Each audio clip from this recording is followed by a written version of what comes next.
Ladies and gentlemen, good afternoon and welcome to the Teradyne third quarter 2025 earnings conference call. At this time, all participants are in a listen-only mode. A question-and-answer session will follow the prepared remarks. At that time, if you wish to ask a question, please press star one on your telephone keypad. As a reminder, today's call is being recorded. I would now like to turn the call over to Amy McAndrews, VP of Corporate Relations for Teradyne. Please go ahead. Thank you, Operator. Good morning, everyone, and welcome to our discussion of Teradyne's most recent financial results. I'm joined this morning by our CEO, Greg Smith, and our CFO, Sanjay Mehta. Following our opening remarks, we'll provide details of our performance for the third quarter of 2025 and our outlook for the fourth quarter of 2025. The press release containing our third quarter results was issued last evening. The slides, as well as a copy of this earnings script, are available on the investor page of the Teradyne website. Replays of this call will be available via the same page after the call ends. The matters that we discuss today will include forward-looking statements that involve risks that could cause Teradyne's results to differ materially from management's current expectations. We caution listeners not to place undue reliance on any forward-looking statements included in this presentation. We encourage you to review the safe harbor statement contained in the slides accompanying this presentation, as well as the risk factors described in our annual report on Form 10-K for the fiscal year ended December 31st, 2024, on file with the SEC. Additionally, these forward-looking statements are made only as of today, and we do not undertake any obligation to update forward-looking statements to reflect subsequent events or circumstances, except to the extent required by law. During today's call, we will refer to non-GAAP financial measures. We have posted additional information concerning these non-GAAP financial measures, including reconciliation to the most directly comparable GAAP financial measures, where available on the investor page of our website. Looking ahead between now and our next earnings call, Teradyne expects to participate in the UBS Technology Investor Conference. Our quiet period will begin at the close of business on December 24th, 2025. Following Greg and Sanjay's comments this morning, we'll open up the call for questions. This call is scheduled for 1 hour. Greg? Thanks, Amy. Good morning, everyone, and thanks for joining us. Today, I'll discuss our third quarter results, talk a bit about what is driving the business in Q4, and provide a general update on conditions across our businesses. Sanjay will then provide more detail on our third quarter results and fourth quarter guidance. As you saw in the earnings release, we grew sequential revenue 18% and non-GAAP EPS by 49% in the third quarter. This growth was driven by AI demand in semiconductor test. Our other test businesses delivered on plan in the quarter. In robotics, we continue a slow crawl up from our Q1 revenue trough in a challenging environment. The huge investments in cloud AI build-out drove our Q3 performance to the high end of our guidance range as our customers ramped production of a wide range of AI accelerator, networking, memory, and power devices. An example of this AI strength is in compute, where our view of the second half of 2025 revenue is more than 50% higher than our expectations just 3 months ago. Some of this increase comes from us responding to customer pulling requests, and some is demand increases. As design, process, and packaging technologies for AI compute rapidly advance, we expect that our growth will continue. Our UltraFlex Plus system has been architected from the ground up for high-performance processors and networking devices, which have demanding power, pin count, and test data requirements. As AI devices become more complex, the UltraFlex Plus architectural advantages become more valuable to potential customers by enabling fast test development times and high-efficiency volume production. Our focused investment in R&D is also yielding new differentiated capabilities for compute test, some of which have already been announced in Q3. In memory, our Q3 memory test sales more than doubled from Q2 to $128 million, with the majority of those shipments supporting AI applications. In Q3, 75% of our memory revenue was driven by DRAM, nearly all of it from final test of DRAM and HBM performance test. 25% of revenue was from flash, mainly for cloud SSD, another segment being driven by AI data centers. Our Magnum 7H product is differentiated in HBM performance test because it is a multi-generational product. It can cover the test needs of HBM3E and HBM4, and it provides upgrade headroom for HBM4E and HBM5. The Magnum 7H also supports HBM singulated stack performance test. In Q2, we won a design in for this insertion, and in Q3, we began volume shipments. So at this point, Teradyne participates in all major test insertions for HBM, memory die wafer sort, post-stack wafer test, and singulated stack test. Our results in memory test this year are especially satisfying in light of the composition and size of the memory TAM for 2025. Our best guess is that the total memory TAM for 2025 will be down low double digits, and the weakest part of this market is flash, our traditional strongest segment. Despite this, we expect our memory revenue will sustain at 2024 levels. AI-driven applications for power ICs were a bright spot in the auto industrial market segment. The Eagle test platform has a leading position in the test of high-performance power conversion devices for data center applications. Volumes of these devices are forecast to grow over 50% between now and 2027.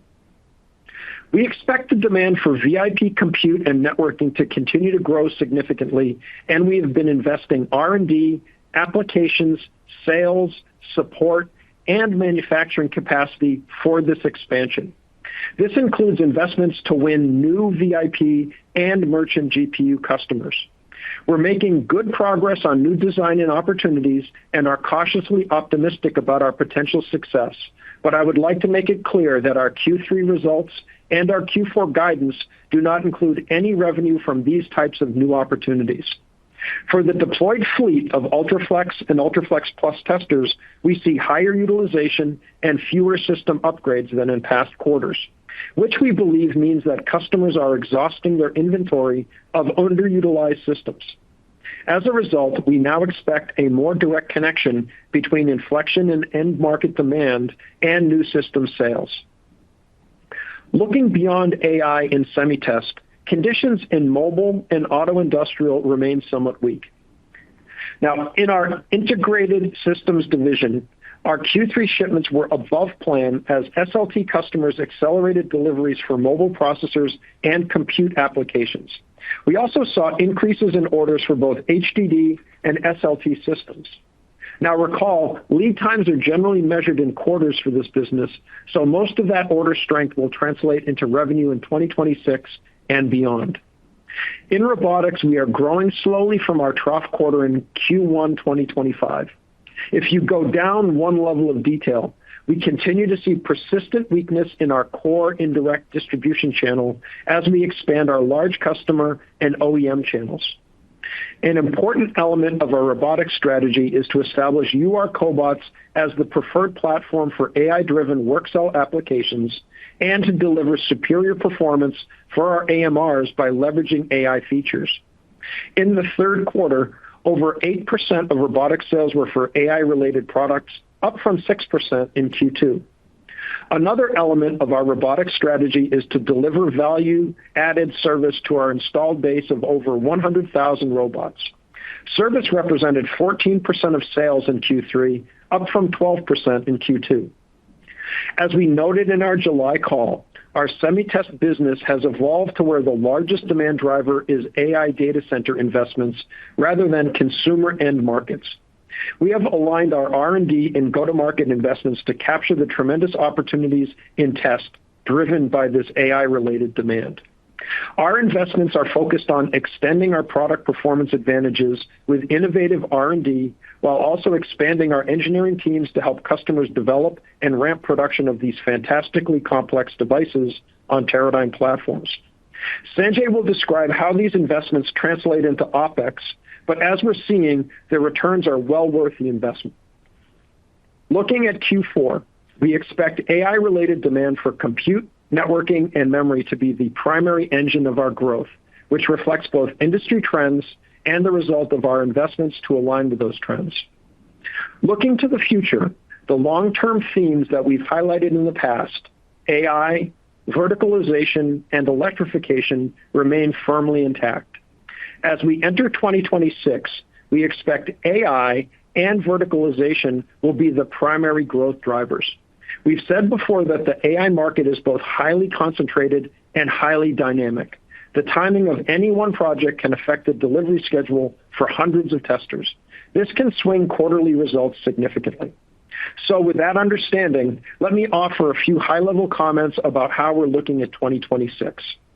At the company level, 2026 looks stronger today than it did 6 months ago, and all indications suggest solid growth from 2025. We anticipate that business conditions for mobile, auto industrial, and robotics will improve, but the timing and the intensity of that recovery is uncertain. But the real story in 2026 is AI, and the investments that we have made to develop differentiated solutions in that space will drive our growth plan. I'd like to share a few specific examples. Massive investments in building data centers are translating into strong demand for UltraFlex+ in VIP, compute, merchant compute, and networking. In the memory market, AI will drive growth in HBM, DRAM, and flash for SSD applications served by Magnum. Accelerated bit growth in HDD is driving the demand for more HDD test. The deployment of AI-capable processors for mobile, client computing, and cloud AI is driving the demand for more system-level test. We plan to give you a more detailed view as part of our model update in the January call. Now, before I hand the call over to Sanjay, I would like to say a few words about the CFO transition that we announced last night. Michelle Turner will be our Chief Financial Officer effective November 3rd, 2025. She brings 30 years of financial and strategic leadership experience in the technology and manufacturing sectors, and she has a strong track record of driving growth, disciplined capital allocation, and operational efficiency. She is looking forward to getting to know all of you in the upcoming quarter. I'm excited to welcome Michelle to the Teradyne team. Now, Sanjay has been Teradyne's CFO since 2019, and he has offered to stay on as an executive advisor to operations as we expand capacity in 2026. I want to thank Sanjay for his excellent leadership and contributions over the past 6 years, and I'm grateful that we will have the benefit of his guidance. With that, I'll turn the call over to Sanjay. Thank you, Greg. Good morning, everyone. Today, I'll cover the financial summary of Q3 and provide our Q4 outlook. Now to Q3. Third quarter sales were $769 million, and non-GAAP EPS was 85 cents, both near the high end of our guidance ranges. Non-GAAP gross margin was 58.5%, above our guidance range due to favorable mix. Non-GAAP operating expenses were $293 million, up sequentially and year-over-year on higher R&D, sales and marketing investments tied to AI, as well as increases in our variable compensation. Non-GAAP operating profit was 20.4%. Turning to our revenue breakdown in Q3. Semi-test revenue for the quarter was $606 million, with SoC revenue contributing $440 million, which was up 11% sequentially and 12% year-over-year. Memory revenue was $128 million, up 110% sequentially and down 15% year-over-year. Strength in SoC was driven by AI compute and AI-related power test. Memory revenue more than doubled from Q2 on HBM and AI-related LPDDR demand. IST revenue was $38 million, up 9% sequentially, 46% year-over-year, driven by strength in SLT shipments.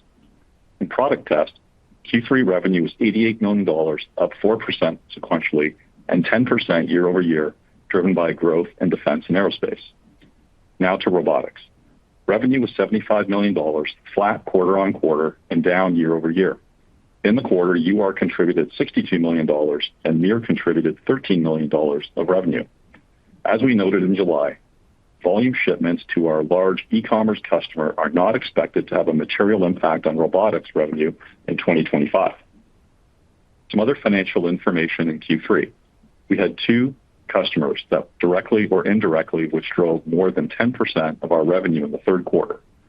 The tax rate, excluding discrete items for the quarter, was 16% on a GAAP and non-GAAP basis. Our free cash flow was $2 million. Our net income was offset by our net working capital increases tied to accounts receivable and inventory, which reduced our free cash flow. Receivables growth was tied to increased sales, which were weighted to the second half of the quarter.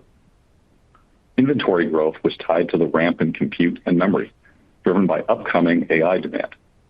CapEx of $47 million was reasonably consistent with Q2. We repurchased $244 million of shares in the quarter and paid $19 million in dividends. Through the end of the third quarter, we've returned $575 million, or approximately 2.5 times our free cash flow through dividends and buybacks to shareholders during the year.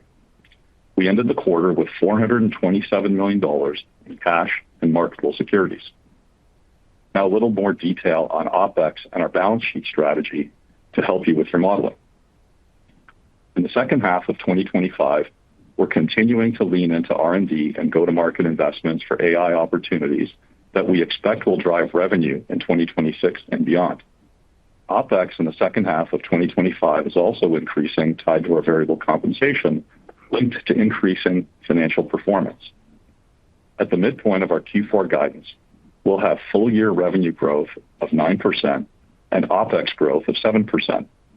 Long-term, we target OpEx growth at approximately half the rate of our revenue growth.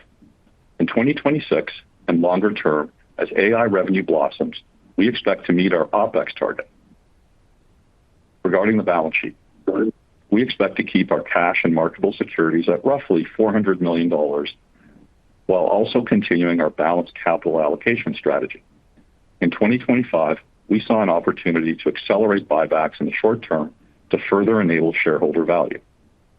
At the operational level, we expect to exercise our credit lines more frequently as we did in Q3 and expect to in Q4. From a modeling perspective, this means the interest and other line of the P&L will reflect higher interest expense. You should expect to see a couple $2 million of net interest expense per quarter while we utilize our revolver. Now turning to our outlook for Q4. Before discussing the details of Q4 guidance, I'd like to remind you of some of the commentary from our July call. Specifically, we noted that we had large projects expected to ramp, which straddled Q3, Q4, or Q4, Q1.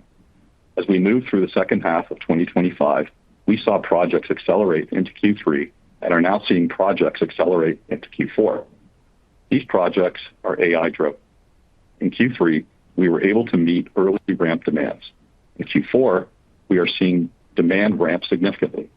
We continue to expedite our supply chain, and we are accelerating production capacity growth at factories in multiple geographies to meet the demand. Now the details. Q4 sales are expected to be between $920 and $1 billion. Fourth quarter gross margins are estimated at 57 to 58%. This includes some one-time supply costs in the quarter to meet accelerated demand. Turning to OpEx. Q4 OpEx is expected to run at 31 to 33% of fourth quarter sales. The non-GAAP operating profit rate at the midpoint of our fourth quarter guidance is 25.5%. The Q4 GAAP and non-GAAP tax rate is expected to be 14.5%. Q4 non-GAAP EPS is expected to be in the range of $1.20 to $1.46 on 157 million diluted shares. GAAP EPS is expected to be in the range of $1.12 to $1.39. Summing up Q3 results and Q4 guidance, AI is growing across the economy, driving exceptionally strong semiconductor test demand in the second half of 2025. This is evident in our Q3 sales, profit performance, and our outlook for Q4. The acceleration of test demand in Q4 reflects customers' drive to pull AI projects in from Q1. We're optimistic about the AI-related market 2026 but we also know shipments can be lumpy. Now to my final remarks. After 6+ years at Teradyne, it's clear that Teradyne is well positioned for significant growth over the midterm. Many environmental challenges have occurred during my tenure, such as significant government regulations, COVID, tariffs, CEO transition, along with a strategic pivot of investments to AI in 2022. Through all of these opportunities, we have strengthened the company's infrastructure and processes.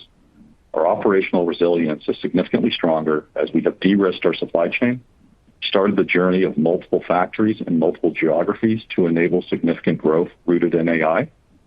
Strong management leads our diversified portfolio enabled through our variable business model, which has consistently delivered tremendous free cash flow through all of the changes and volatility we've experienced. Our balance sheet is strong with firepower to enable strategic investments, continue to deliver a balanced capital allocation, and strong returns for our shareholders. I've had the opportunity to make New England my home and built many lasting relationships here, internally and externally. I've enjoyed working with our shareholders and all of you in the investment community. With that, I'll turn the call back to the operator to open up the line for questions and soon hand the keys over to Michelle. Operator? We will now be taking questions from Teradyne's research analysts. At this time, if you wish to ask a question, please press *1 on your telephone keypad. You may remove yourself from the queue by pressing *2. In the interest of time, we ask that you please limit yourself to one question and one quick follow-up. We'll take our first question from C.J. Muse with Cantor Fitzgerald. Your line is open. Yeah, good morning. Thank you for taking the question. And Sanjay, big congrats to you. I guess when you look at, so short-term question, long-term question. So short-term, roughly $150 million upside versus consensus for December. And I would be curious if you could kind of share how much of that upside is, versus what you thought maybe 3 months ago is driven by HBM, VIP, networking, SLT, or perhaps other. So, CJ, it's Greg. When you look at Q4, it's really all in compute and memory is where the upside is coming from. If you look across the rest of the company, it's kind of not too different quarter on quarter, maybe a little bit stronger in our product test division, a little bit stronger in robotics, but the real story is in compute and memory. And I'd say it's kind of 2/3, 1/3 in terms of that, like compute is kind of 2/3 of it, memory is about 1/3 of it, and HBM is really strongly represented in that memory up. Very, very helpful. And then I guess longer term question on the compute side, would be curious as you think about high performance compute, leapfrogging mobility. Reports suggest that NVIDIA is going to be the lead customer with Feynman at A16. How are you thinking about compute intensity? How are you thinking about increased test insertions? And really, how are you thinking about kind of test time, in a world where compute is driving leading edge? So we're pretty bullish about it in general, that as the die sizes get bigger and the performance required from the devices sort of gets, the performance goes up, the test intensity also has to go up. The other thing that makes us pretty optimistic in terms of sort of how this will affect the TAM for compute devices is that chiplet-based designs are becoming more and more of a thing. And when you get to the later stages of building up these complex multi-chip packages, the cost of the cost of scrap really, really escalates. So that drives this sort of shift left, adding test intensity upstream. And then there's also the downstream effect, which is these chips are going into data centers. And as NVIDIA likes to say, they're being used as if they're like one gigantic GPU. And so like 10,000, 50,000, 100,000 nodes have to work perfectly for an entire training run. So they're tolerance for latent defects coming out in the middle of those kinds of training runs is very, very low.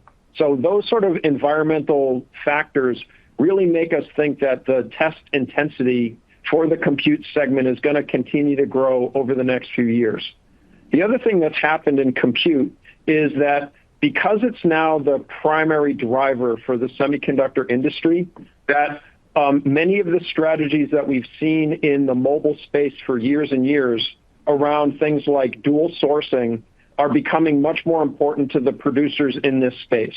You know, like the strategy that you need when you're a small portion of your capital equipment providers' overall shipments is different when you actually dominate those shipments. You start to feel a little bit more vulnerable. And so customers in this space are increasingly turning to this notion of dual sourcing their supply chain at every step. And since we're coming from a lower share position, trying to gain share, that dual sourcing is actually a very good thing for us. Thank you, Greg. Appreciate it. We'll take our next question from Mehdi Hosseini with SIG. Your line is open. Yes, thanks for taking my question. Greg, I want to double click on these structural changes that are happening at various test insertion. And I want to focus on wafer level tests. How do you see your activity and design wins manifesting into increased penetration in this specific segment? And would the burn-in on a wafer level be part of those design wins? And I have a follow-up. Yeah, so we definitely believe that SLT is a critical part for this sort of late stage, ensuring that there aren't latent defects going into the data centers. So we think that there's positive effect there. The other thing is that there are new technologies that are coming along, like COWOP, where more complex modules are being built up, and they need to go through a relatively extensive system test and burn-in. So we believe that so we look at this as sort of a contiguous market between burn-in and SLT, because the burn-in is generally done with the devices fully operating, not in a sort of in a test state. Okay, maybe we could take this offline because there's so much technology. But when I look at your commentary that in your prepared remarks, none of the design wins have been embedded in your guide. I want to go back to your 2028 EPS target of 7 to 950. I imagine these design wins were in factored in when you provided that a target earlier this year. Would that be a fair statement? And how would you think about those targets in addition to the design wins that you highlighted in your prepared remarks? Yeah, so we'll update everyone in January in terms of our long-term model. The thing that as we're thinking about it, the thing that is apparent to us is that the long-term destination is not all that different, but the composition of the market is.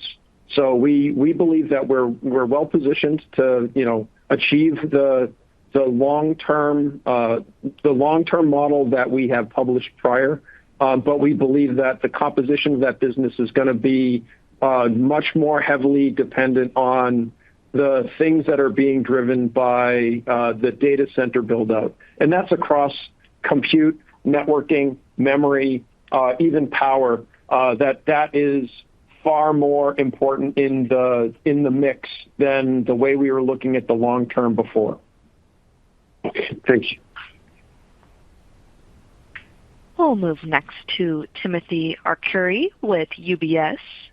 Your line is open. Thanks a lot. Greg, so I assume SemiTest is up something like $200 million in the guidance for December. So I'm just wondering if you can give us a sense. I know that this stuff is all pretty lumpy, but can you give us a sense? It seems like it's maybe evenly split between memory and SSD. Is that a fair, just general, number to kind of think about in terms of the, composition of the growth in calendar Q4? Yeah. So it's not half and half. It's more 2/3 compute and networking and 1/3 memory in the up. Okay. Okay, great. Thanks. And then, Sanjay, can you talk a little bit about revenue shaping next year? I know memory tends to be pretty lumpy. I mean, in particular, memory, and I know that there's this big, stuff shipping in Q4. So can you just maybe give us a little bit of a sense on Q1? I mean, should we expect it to be down a little bit? And how do you see next year from a, loading point of view? Thanks. Sure. I think in Greg's prepared remarks, we talked about the key drivers, and in my key drivers going into 2026, and overall, we thought that the revenue would be up relative to 2025 tied to those drivers.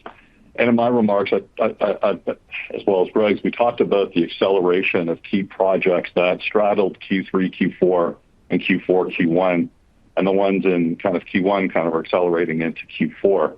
And so overall, we do see demand accelerating.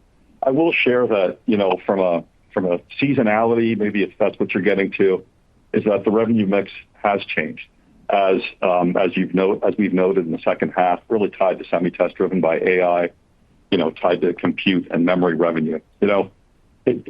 Historically, our business has been driven by the mobile launches where, we've had significant demand in kind of Q2 and Q3.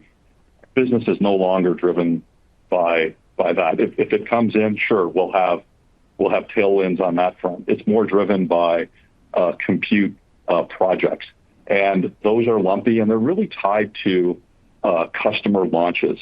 So I think overall what you'll see is a little different shaping in the way of seasonality for our business going forward, and we'll give you an update in the call in January. Okay, thanks.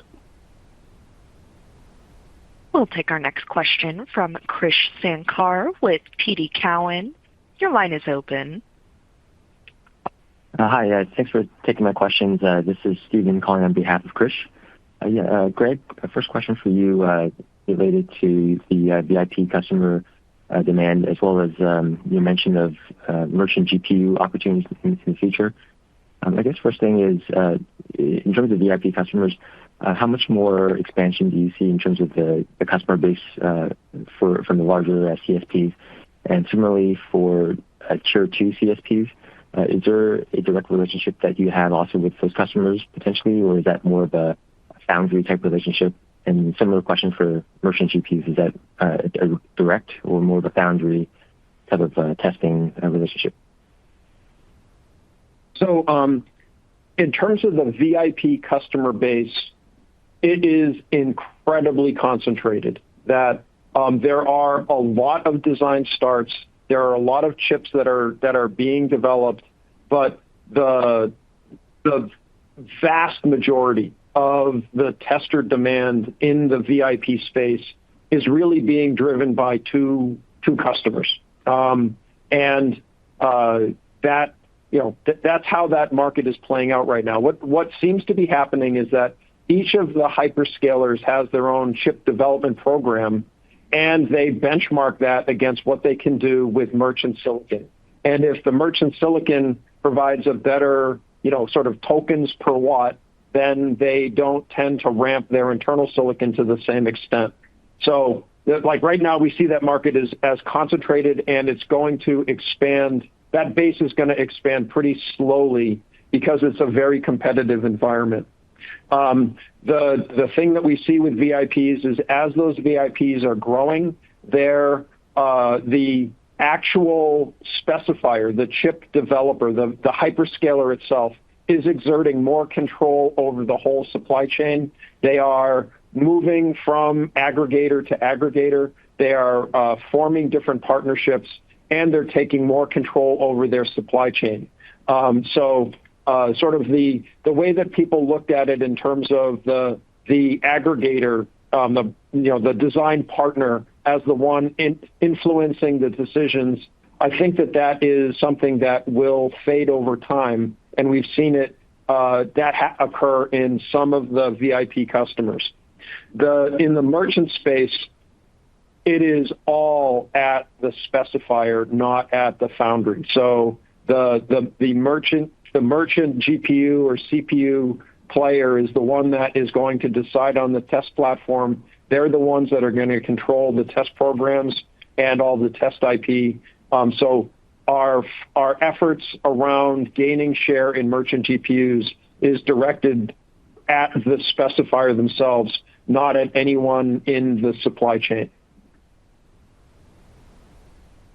Great. Thank you so much for that color. And for my quick follow-up, for hard disk drives, just some of the strength that you mentioned there from cloud demand. I was just curious, for system test, are you expecting strong double-digit growth in that segment for Q4 as well, or could it be higher than that? So the process of adding capacity in HDD it takes time. The manufacturing process for HDD is a complex one, highly automated. It's heavily capital intensive, and so we're definitely seeing an uptick in the orders associated with that. There's a lot of optimism in the space, but we would expect that to have a greater effect in 2026 than we would expect to see anything in 2025. 2025, I think SLT is, we're not expecting to see significant growth in the IST group in Q4. Great. Thank you so much. We'll move next to Shane Brett with Morgan Stanley. Your line is open. Thank you for letting me ask a question. Let me ask Tim's question in a bit more of a direct way. As of this moment, do you sort of expect SoC tests to accelerate from this really strong December quarter into the first half, or should we really kind of bake in a bit of seasonal decline or kind of a bit of conservatism into the March quarter? Thank you. I'll just reiterate some comments, and maybe Greg, if you want to add to it. The second half of the year of 25, we talked about straddling it, and we talked about the projects accelerating, and we're seeing that continue to accelerate. Of course, there's projects in the pipeline in Q1 and Q2 of 2026. It's just going to depend on how those projects go. Generally, we're seeing projects accelerate, though. Yeah, I think as we talked about, there are things that are perched between quarters. The thing that I will say is, Q4 was sort of a new high water mark for us in terms of capacity and shipping against our memory test and our SoC products. We expect demand to continue to be robust going into 2026. But as an analyst, it would probably be a mistake to look at the growth from Q3 to Q4 and draw a line straight up from there, because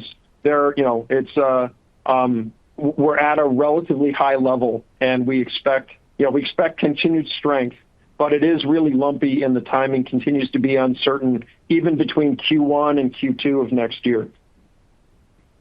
Got it. Thank you. That's helpful. And for my follow-up, it's on memory. At a conference intra-quarter, you mentioned that on a go-forward basis, DRAM and NAND will grow, but NAND will grow faster because of how low it is right now. Just how low has NAND been this year relative to prior years? And what sort of growth are you expecting for the NAND portion of memory going forward? Thank you. Yeah, hi, it's Sanjay. So NAND is really low, really from a percentage standpoint. I think it's really going to tie to the growth driven in the mobile industry. And if we see that growth, then it should take off. But right now, it's at a really low point. And where we see it, or where we see DRAM is strengthening, obviously in the HBM environment. Yeah. So our in the quarter, our business was 75% DRAM, 25% flash. If you look at the results for our competitors, even more dominated by their DRAM shipments.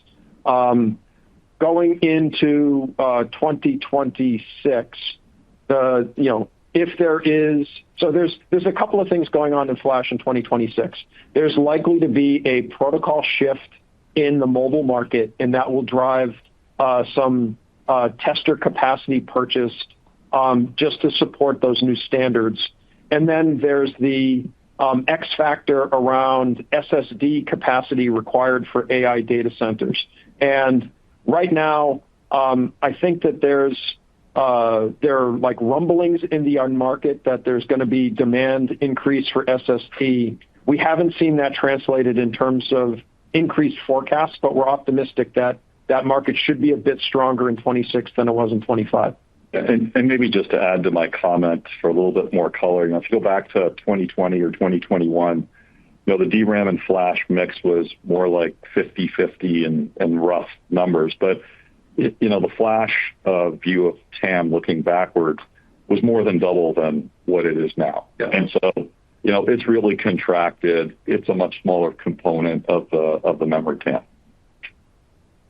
Got it. Thank you. That was really helpful. We'll move next to Jim Schneider with Goldman Sachs.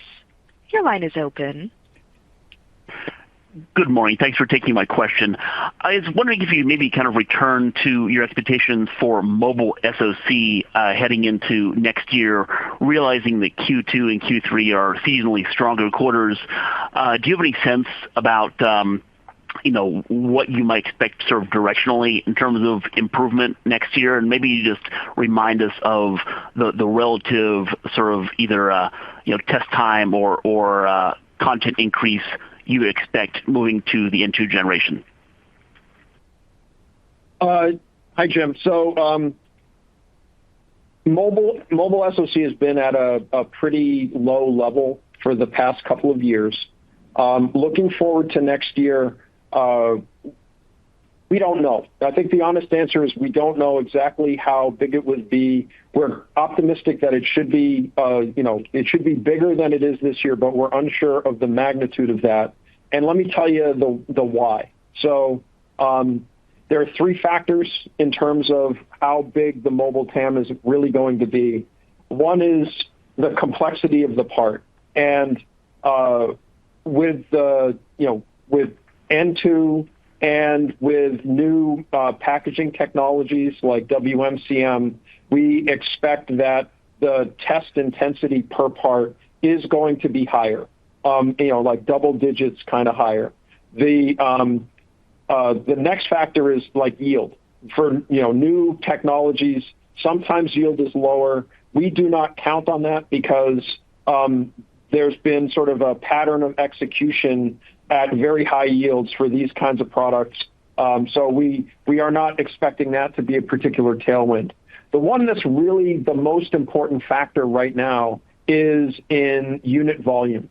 That if there is a significant upward inflection in handset sales, if people are refreshing phones because new phones are doing something interesting, then that not only drives the whole mobile processor space, but it also drives RF and PMIC and everything else. So I think the big X factor for us is whether we see an inflection in unit sales in 2026.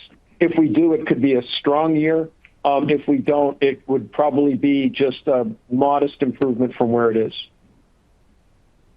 That's helpful, Greg. Thank you. And then maybe, from a sort of financial perspective, obviously 2026 is shaping up to be a relatively solid growth year for you, but maybe you can remind us of the OpEx leverage you expect to get in the model. In other words, for every dollar of revenue increase or every 10% of revenue increase, how much OpEx increase would you expect to flow through? Thank you. Sure. Hi, it's Sanjay. So, as I said in my prepared remarks, our growth in OpEx was a little bit higher relative to the leverage we wanted to have, or we have in our overall earnings model. And that's going to happen from year to year. But in 2026, and our operating principle is basically for every dollar of revenue we'd want to have of growth, we'd see roughly 50% of that in OpEx growth. So kind of like ensuring that we are driving OpEx leverage. We expect to be at roughly that rule going into next year or being at that target roughly in 2026. Yeah. We'll take our next question from Samik Chatterjee with JP Morgan. Your line is open. Hi, thanks for taking my question. And Sanjay, congrats on the retirement, and Michelle, congrats on the role as well. Maybe for the first one, Greg, I'm curious. I mean, you're calling out the memory increase overall into 4Q, and clearly looks like a step up for next year as well. How much of the improvement here is related to market share that you talked about, market share wins that you talked about earlier in the year, relative to sort of general industry purchasing patterns being better? And when you look at the overall portfolio, what are the end markets you would expect to sort of gain share in? Which are the areas you would sort of highlight as share opportunities as you look to 2026? And then I have a quick follow-up. Thank you. Yeah. So the way that we look at the memory market is primarily think of it as like a 2x2 grid. We think of DRAM and we think of flash memory, and then the other axis is wafer sort and then final or performance test. And if you look at like within each segment, our share is like very high, like flash final test, and DRAM final test, HBM performance test. We have healthy share in the final test section of the grid. Our share overall in the wafer sort, excluding HBM performance test, is significantly lower. And so when the market is dominated by purchases for final test, our share tends to go up. And when the market is dominated by capacity adds for wafer sort, our share tends to go down. Looking into 2026, we're expecting that it's going to be an expansion year for memory in general. And so we think it's going to be a good year for us, but we also think that there's going to be a significant expansion in the SAM for the wafer sort part of the market. So I don't know if we're going to see significant share increase, but I'm pretty sure we're going to see revenue growth. Okay, great. And then a quick one for Sanjay here. Sanjay, and I apologize if this has been addressed before, I jumped on a bit late, but the gross margin guide for 4Q relative to where you ended 3Q, given the volume leverage that you should ideally have, seems a bit more sort of muted. Can you just walk through the gross margin driver for the fourth quarter? Sure. So obviously volumes are going up, and that's a tailwind. And we're at the midpoint, our guide is 57.5%. And the headwind's really driven by two factors. First, we are investing in factory expansion in multiple geographies. That's a bit of a headwind. But I think the larger headwind is really tied to the significant acceleration tied to projects and end market demand. And to meet our customer delivery requirements, we've gone out and we've sourced some, think of it as one-time kind of supply that's had kind of one-time, a little bit of elevated cost tied to meeting kind of customer requirements. And so that's what's occurring in Q4. So two headwinds offsetting the volume tailwind is really expansion of the factory and some supply chain kind of cost increase that's somewhat transitory or one time. Okay, great. Thank you. Thanks for taking the questions. We'll move next to Brian Chin with Stifel. Your line is open. Hi there. Good morning. Thanks for letting us ask a few questions, and thanks, Sanjay, and definitely wish you the best. For the first question, on the AI accelerator part of the business, can you give us a sense of how significantly weighted that was to second half and maybe 4Q this year? And obviously a lot of networking strength this year in SoC. But for the full year, is AI accelerator revenue significantly above what you expected entering the year? It's an interesting question because our view of the year changed pretty dramatically between January and March. So in January, we were pretty optimistic about how 2025 would come out. By March, we were far more pessimistic because there was a lot of uncertainty in the market.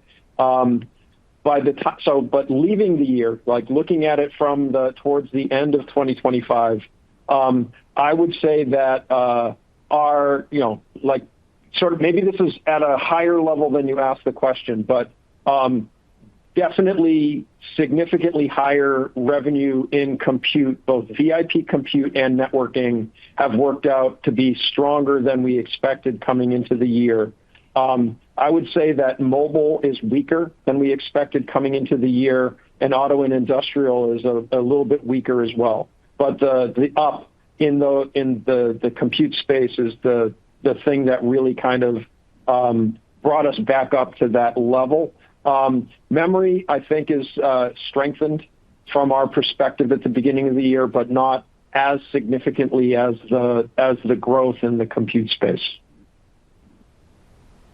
Okay, great. Thank you. And then for maybe just kind of a clarification and a question. In industrial robotics, do you expect Q4 to show some positive seasonality, Q on Q, or could you even approach flat on a year-over-year basis? I know there's definitely some headwinds for the year and probably into the back half of the year. And then kind of maybe not that tied to it, but just very curious on the Titan SLT. Just for any given accelerator chip, is it common to just win in that insertion kind of towards the back end of that test queue, or is it more common, do you think, to win multiple subsequent insertions as well? Oh, so in terms of SLT, once you have been designed in for a particular AI accelerator, then the Titan system for these AI accelerators was designed with sort of significant upgradability. So going from part generation to part generation, as long as it fits within the general power envelope that we can provide, and there's some headroom there, then you're able to do change kits and upgrades. So there is an incumbency advantage in SLT. Kind of, it's similar to the incumbency advantage that you have in ATE. Not quite as strong, but pretty strong. And then on the robotics front? Sure. Yeah, so, there is some seasonality that we are expecting. We do expect an increase from Q4 to Q3 in what we view as a weaker kind of automation market. And, as you know, we're still working through the strategic shift to large accounts and OEMs, but we do expect a seasonal uplift. Yeah, one comment on robotics is that we've seen through this year that our ability to predict our revenue is somewhat limited. It's a very high turns business. We see demand shifting and demand responding to sort of current events depending on where you are. So we're trying to be as cautious as we can in terms of predicting growth. We do expect that Q4 would be stronger, but we're not predicting a gigantic hockey stick or anything like that. Great. Thanks, Sanjay. Thanks, Greg.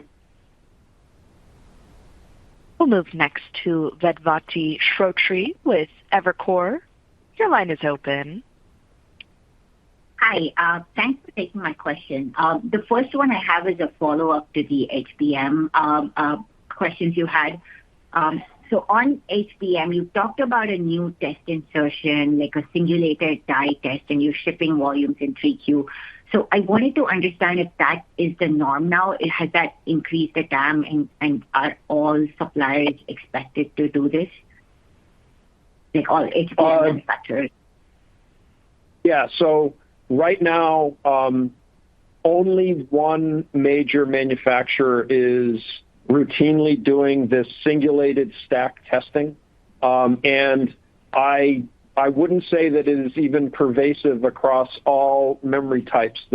We're not sure if there is a significant improvement in downstream yield. The device that the HBM gets put into, if yield of that device goes up and HBM-related faults go down as causes of problems downstream, then that will proliferate across multiple manufacturers. But right now, it's really only one of the three major HBM manufacturers is doing that for a high volume of devices. Understood. Okay, and then my follow-up was on SoC. Have you can you provide any color on how much compute is as a part of SoC in second half 25? And then even as we think about 2028, I think your during the analyst day, the idea was the composition would be a third mobility, a third compute, and third auto industrial market. So do you have an update to that now that compute is a strong driver? So do you want to take the compute second half? Sure. Well, I won't break out the specific numbers. It is a significant component, just as we talked about. And in the second, in mobile was more first half dominated, tied to supply chain shift.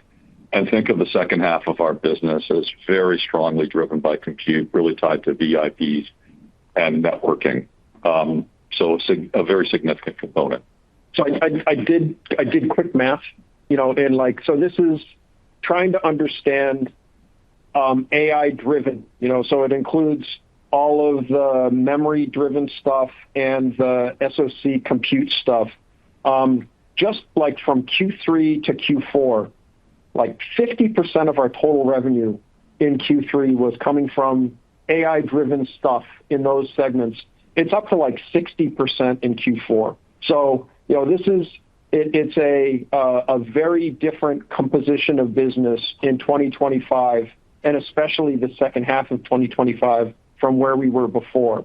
We'll update you in January in terms of what our long-term model is, but it's safe to assume that model is going to have a much heavier weight on the compute and the compute part of the market and the AI-driven parts of the memory market. Understand. Thank you. We'll move next to David Duley with Steelhead Securities. Your line is open. Thank you, and thank you for squeezing my question in. I guess first I had a clarification. You talked about strength in AI in Q4 coming from networking and hyperscalers and HBM. I'm assuming that you have not won any business on standalone GPUs yet, and that is not included in any of the guidance statements. Yes, that's correct. Look, we're making good progress, but we have not included that in our guide, and there wasn't revenue for that in Q3. Okay. And then as my follow-on, do you think you could update us on the size of the SoC TAM and then perhaps some of the major pieces like the high-performance computing piece? And then just one last question is, as far as your HBM4 ramp going into Q4, HBM ramp going into Q4, is that mainly driven by HBM4 ramping up, or is it driven by new test insertions, or is it driven by something else? Thank you. So let me take the second one first. So the HBM ramp that we're seeing in Q4 is probably half and half between new test insertion and additional capacity for, and it's really like new test insertion is singulated stack test. Additional capacity is for stack die wafer level test. So both of those are increasing, but it's all around capacity adds for HBM4, or like it's all driven by HBM4. Now, we are not providing an update to the SoC TAM, mainly because the SoC TAM is all over the place. And for both Teradyne and our competition, there is a lot of dynamic action between Q4 and Q1 that's going to have a significant impact on the ultimate size of the market, and especially the size of the high-performance compute market. So we're going to stick with our overall guide, and we're going to watch how that turns out. Thank you. This concludes the Q&A portion of today's conference. I would now like to turn the call back over to Greg Smith for closing remarks. Thank you, operator.